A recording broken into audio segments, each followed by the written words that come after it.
Ahora que el Papa Benedicto XVI ha anunciado su renuncia, que será efectiva el 28 de febrero, nos preguntamos cómo se elige un Papa, que es un cónclave, y a eso nos vamos a dedicar en estos minutos siguientes. Pero para ello quiero primero explicar dos cosas. Primero, que el Papa es obispo de Roma y que era además conocido como metropolitano, es decir, además de su diócesis, tenía diócesis sufragáneas. Y entonces al obispo de Roma lo elegía los obispos de la provincia. Eso es por un lado.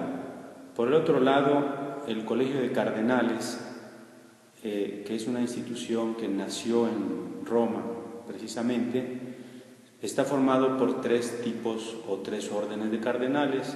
El primer orden, la de los obispos, que son los obispos de las diócesis sufragáneas de Roma. El orden de los presbíteros, a quienes se les asigna una iglesia, se llama presbiteral en la ciudad de Roma, y el orden de los cardenales diáconos, a quienes se les asigna una diaconía, que actualmente pues, son los que presiden algún dicasterio de la curia romana.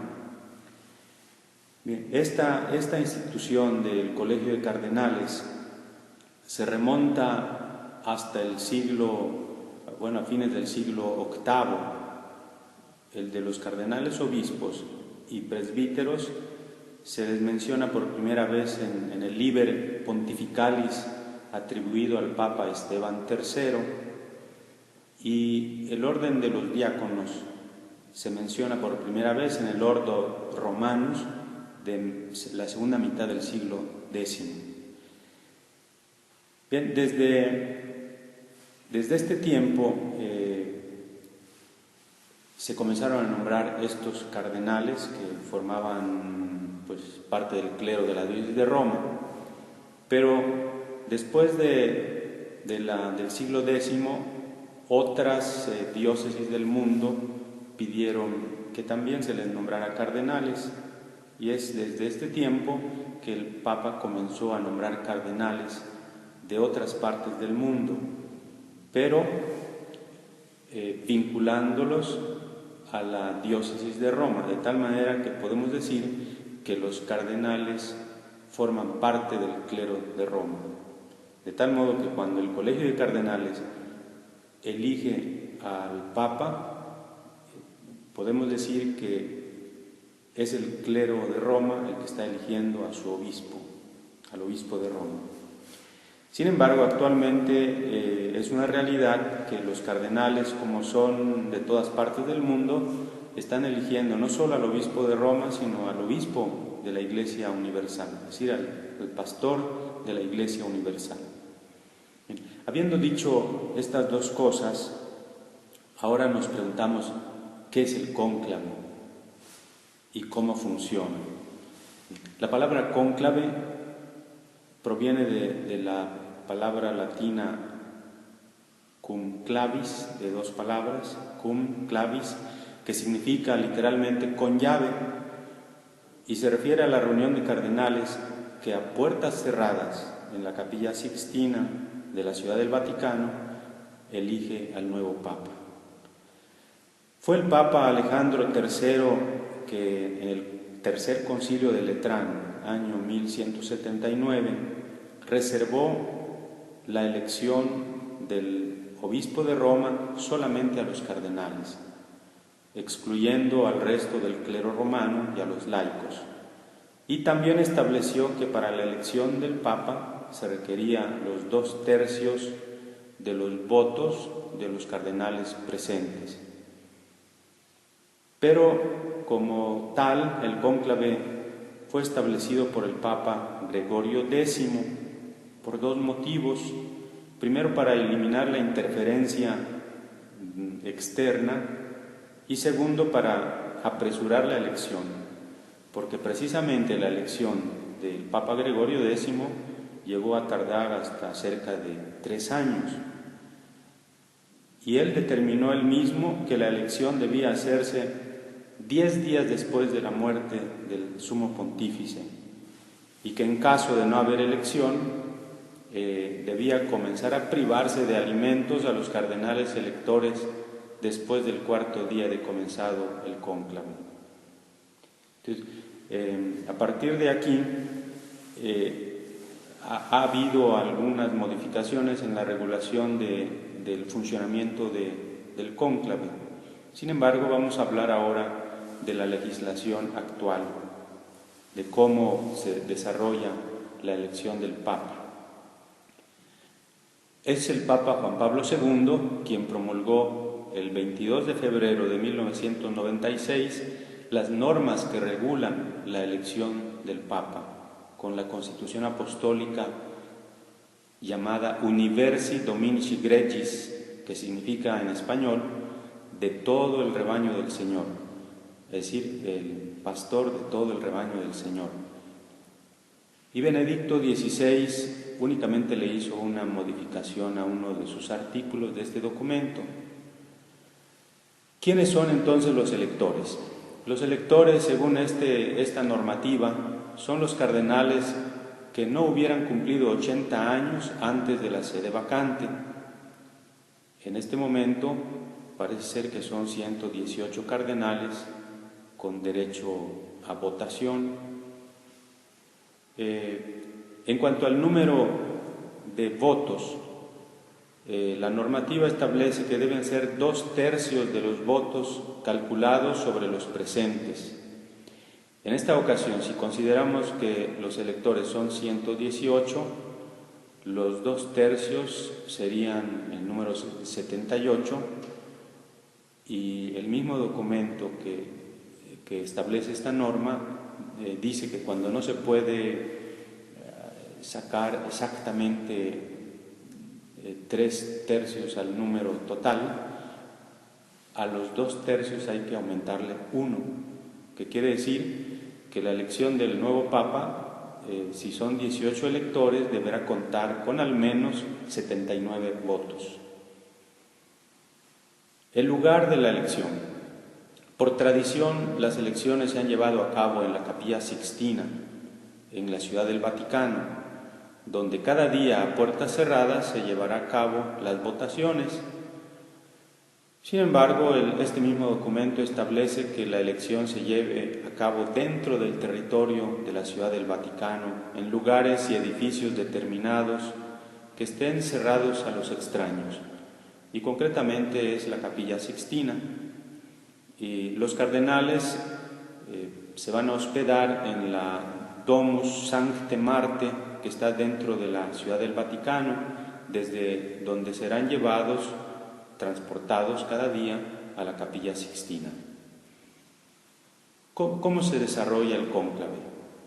En primer lugar, la elección comienza 15 días después del inicio de la sede vacante. El Colegio de Cardenales podría retrasar la elección, pero no más allá de 20 días. El día de que inicia la elección, todos los cardenales electores concelebran por la mañana la solemne celebración eucarística con la misa votiva pro eligendo Papa, es decir, para elegir al Papa en la Basílica de San Pedro. Y por la tarde se reúnen en la Capilla Sixtina, a donde llegan en procesión, y hacen cada cardenal juramento de observar las normas de la elección, y que el que sea elegido Papa asuma el oficio desempeñando fielmente el cargo. Y sobre todo, este juramento incluye el de guardar absoluto secreto, tanto antes, durante como después de la elección, a no ser que el nuevo sumo pontífice apruebe que pueda decirse o revelarse algo de las votaciones. Antes de iniciar las elecciones, se sortean 9 nombres. los primeros 3 serán los escrutadores, otros 3 serán como los enfermeros que se encargarán de ir a recoger el voto de algún cardenal que estuviera enfermo y no pudiera llegar a la Capilla Sixtina. Y los otros 3 cardenales serán los revisores, es decir, que verificarán que los escrutadores hayan hecho el escrutinio correctamente. Entonces, la votación se hace por escrutinio, es decir, a cada cardenal se le entrega la papeleta donde debe escribir el nombre de su candidato, con una caligrafía, dice la norma, lo más irreconocible posible, es decir, para evitar que se pueda identificar qué cardenal ha votado en qué manera. Cada cardenal dobla la papeleta y la deposita en una urna como su voto. Luego, los escrutadores hacen el conteo de los votos para ver si alguno alcanza los 2/3. En caso positivo, ya se tiene por canónicamente válida la elección. Cada día se pueden hacer hasta 2 votaciones en la mañana y 2 votaciones en la tarde, excepto el primer día que, como hemos dicho, por la mañana se hace todo el protocolo del inicio de las votaciones. Únicamente este primer día por la tarde se hacen 2 votaciones. Después de cada 2 votaciones, si hubiera válida elección, las papeletas se queman para que salga el humo blanco en la chimenea en señal de que se ha elegido al nuevo Papa. En caso negativo, estas papeletas se queman también añadiéndole algún elemento químico para que salga humo negro, que significa que todavía no hay elección de Papa. En la eventualidad de que después de 3 días de elecciones no hubieran resultados positivos, los cardenales tienen un día de pausa para orar, para intercambiar opiniones entre sí y para recibir también una reflexión espiritual. Esta reflexión espiritual lo da uno de los cardenales del orden de los cardenales diáconos. Luego reanudan las votaciones, que después de 7 votaciones sin resultado positivo, vuelven a repetir esta dinámica, es decir, un día de pausa, de diálogo y de reflexión espiritual que la dará un cardenal del orden de los presbíteros. Y así otra vez, si no hay otra vez una elección positiva, la reflexión espiritual la daría un cardenal del orden de los obispos.